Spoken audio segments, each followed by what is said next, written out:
A lone figure can be seen hanging one-handed off a thinly balanced ice pick. He is perilously attached to a 20-foot sheet of ice several feet from the mountainside. The ground is a blurred mass far below, but he remains calm and continues moving.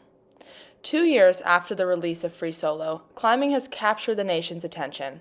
After a successful award circuit run and the beginning of climbers reaching celebrity status similar to other professional athletes, the world was primed for the Alpinist. However, this wasn't the feel-good adventure story that audiences were prepared for. The Alpinist follows young Marc-Andre Leclerc, an up-and-coming climber as he begins to gain notoriety in the climbing community. Leclerc is different from other professional climbers. He considers climbing akin to a spiritual experience and ditches the camera crew several times throughout the documentary to protect the sanctity of his climb.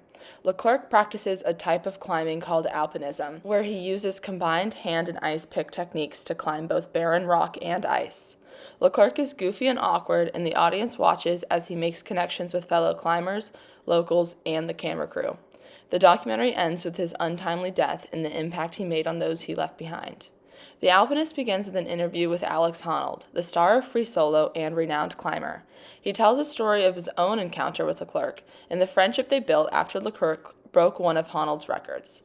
It's not surprising that the documentary begins with Honnold, a familiar and reputable face for viewers. The interview also introduced questions that will be present throughout the documentary. Why does no one know who Marc-Andre Leclerc is? In a time where climbers can gain notoriety in large masses of Instagram followers, how does Leclerc, who is doing some of the most ambitious climbs to date, remain completely under the radar? The answer lies in who Leclerc is as a person. The Alpinist is different from other documentaries that highlight extreme sports. Usually, those films focus on an athlete accomplishing some near-impossible goal. Free soloing El Capitan, climbing Mount Everest, surfing a huge wave, etc. The Alpinist is surprisingly different.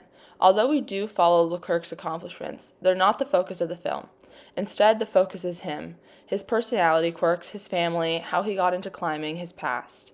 It's much more of a character study than a traditional athletic documentary. By the middle of the runtime, the audience feels like they know Leclerc beyond who he is as a climber. The cinematography of the documentary is beautiful. Sweeping shots of ice-capped mountains frequently fill the screen as Leclerc travels around some of the grandest mountains in North and South America.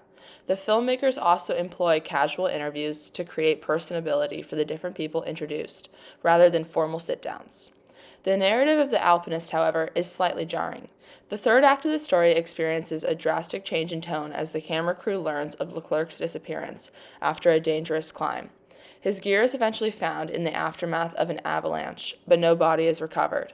The final act is naturally very sad, as there's no indication earlier in the documentary that Leclerc dies, those who are not attuned to the climbing world find the revelation shocking. A little preparation would have done well to alleviate this. Overall, The Alpinist tells a beautiful and tragic story. Employing techniques such as handheld cameras and including the filmmakers in the narrative draws viewers into the climbing community and experiences of Marc-Andre Leclerc. By its conclusion, The Alpinist leaves viewers impacted with Leclerc's departure, similar to those seen in the documentary.